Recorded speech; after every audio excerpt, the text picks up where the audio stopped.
Rhyming Dialogue 3. Hi, Hi. what are we going to talk about today? Whatever you want, you lead the way. Okay, but I must say, I'm suffering from a major distraction. What could possibly be distracting you from this riveting conversation?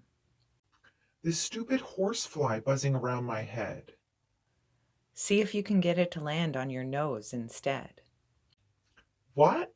No, I don't want it to land on me. I want it to go away or die. And how's that working out for you? Are your wants causing it to comply? Are you suggesting I use some kind of reverse telepathy with this fly? Why not? It won't hurt to try. Go ahead, see if you can get it to land on your nose. Then let me know how that goes. Of course, it's gone now. It's not anywhere to be found. Ha! From hanging around to outbound. What the heck just happened? Did that actually work? It was probably just a coincidence or a quirk. Probably. I guess we'll never know for sure. To say it worked or didn't work would be premature. We'd have to run the experiment multiple times to see any patterning, or put the exercise into regular practice to see if anything's happening. Well, if you could write up the instructions for that trick, patent it, and sell it, you'd be rich. I doubt it. Think of all the gurus out there hiding behind paywalls of innuendo, selling the secrets to wealth, happiness, weight loss, charisma, and fantastic libido.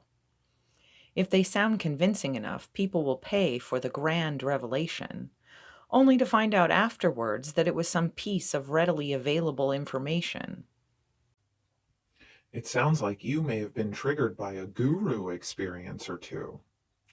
Live and learn, that's how we accrue and eschew and break through. There's not a whole lot of harm in buying a bottle of snake oil that does or doesn't charm.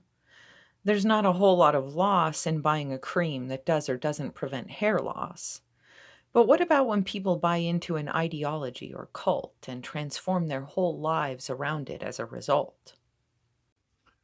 Well, I guess it depends on if the ideology or cult is beneficial or harmful, whether it becomes a life path that is detrimental or helpful. For example, a suicide cult is probably detrimental to the fanatic, but a 12-step program might be beneficial to an addict. But what if suicide was the fanatic's predetermined destiny? And what if a 12-step program thwarts the addict's free will, their natural tendency? I don't get it. What are you trying to say? I'm trying to say that there are multiple perspectives. There's always another way. We are dynamic creatures with some static features. What causes us to gravitate towards the ambiguous and the enigmatic? Or what causes us to gravitate towards the tangible and the automatic?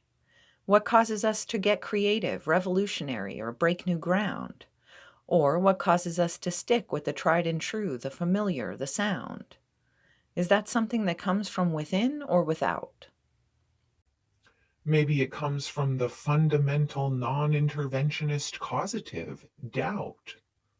Aha, now you're catching on. Or maybe this conversation's too far gone. Am I becoming too smug and solipsistic? How can I become more service oriented and altruistic? Maybe your cult, your ideology is balance. It's your raison d'etre, your valence. I think you mean to say valence, an elemental capacity, not a thing that blocks window surveillance. Whatever. You said we're a more dynamic capacitate, not so much static. Can you elaborate? Well, relatively speaking, of course. Compared to a rock, a human is a more dynamic force. We're alive, we interact with our environment and information. We experience movement, energy transfer, and consternation. We eat, sleep, feel, reproduce, and think. But compared to a rock, our physical manifestation is gone in a wink. A rock may go through a metamorphosis over a few million years, whereas we can go through a metamorphosis through a few beers and a bout of tears. Okay, hang on. I think you're mixing metaphors, talking about two different concepts. Do you mean the difference between physical and psychological transformation contexts? Yeah, if I go through a transformation that causes me to say, get healthy or get in shape, that's different than a rock changing shape, state, chemical composition, or weight. Is it? How so? Well, I don't know. I never really thought about it before. Perhaps an exercise in panpsychism is in store. Panpsychism, what's that? The idea that mind is where it's at. Where what's at? Is this some kind of philosophy? Yes, in panpsychism, mind is the fundamental base of reality. I thought everything was made up of atoms. Yes, Boomer. And what makes up atoms? Protons, neutrons, and electrons? And they are spawned from what pawns? I don't know. Quantum stuff? Quarks, qualia, quanta? Uh huh. And how do they work? What are their sources? The four fundamental forces? And what are they again? Earth, air, fire, and water, so to speak? No ancient Greek. Gravitational, electromagnetic, strong, and weak. If I ask where they come from, we'll have made it all the way around to woo. Well, I think the Big Bang, Big Crunch, or Big Bounce is what they call that voodoo. I think I would be remiss if I didn't remind you that we were trying to find mind in all of this. If forces force quanta to converge to form a bunch of atoms, which combine into a bunch of molecules to form the interconnected stratums that emerge as the relatively distinct physical entity that is me, why wouldn't it follow that my mind emerges by the same degree? The forces experiences build the quantas experiences, which build the atoms experiences, which build the molecules experiences, which build the body's parts experiences, which build my experience. Okay, but what do you mean by experience? I mean, any interaction between two or more distinct entities at any level.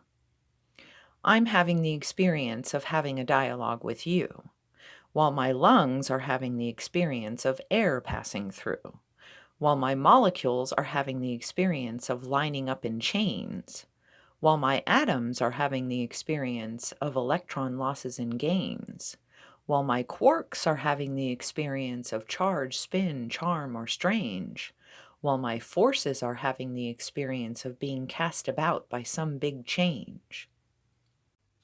So, where does mind fit in? Mind is the culmination of all those experiences layered within any given distinct vector or distinct entity that is designated by some distinct identity. The more relative complexity it takes to build the layers of any given convergence, the more relatively complex will be the mind of that emergence. When we think of how minds work and what they are, we think of neurons and synapses working together. With a body having experiences and perception, we also think of our capacity for memory and reflection. Although a rock may not have synapses and neurons, it still embodies some electric charge through its electrons. Although a rock may not have a brain or senses, it still has memory storage capacity that can record consequences. Although a rock may have no tongue to speak or eyes to see, it can still tell and show the imprints, impressions, and story of its history. Although a rock may not be able to reflect using words or thoughts that relate, it still reflects into the environment its temperature, texture, shape, color, flavor, and state. Flavor? Really? Salt is a rock, silly. Oh, yeah. So, getting back to the beginning, that fly is back and it's winning. Winning a battle of what? The Battle of Scuttlebutt. Haven't we been talking about this fly and its telepathic mind this whole time? See if you can get him to land on your nose and let me know how that goes. I think I'll see if I can get it to land under this water before I get charged with fly manslaughter. So violent. Where's your empathy? It seems my mind has been bugged, incidentally. Okay, I'll say goodbye for now. Whoa, it just landed on my eyebrow.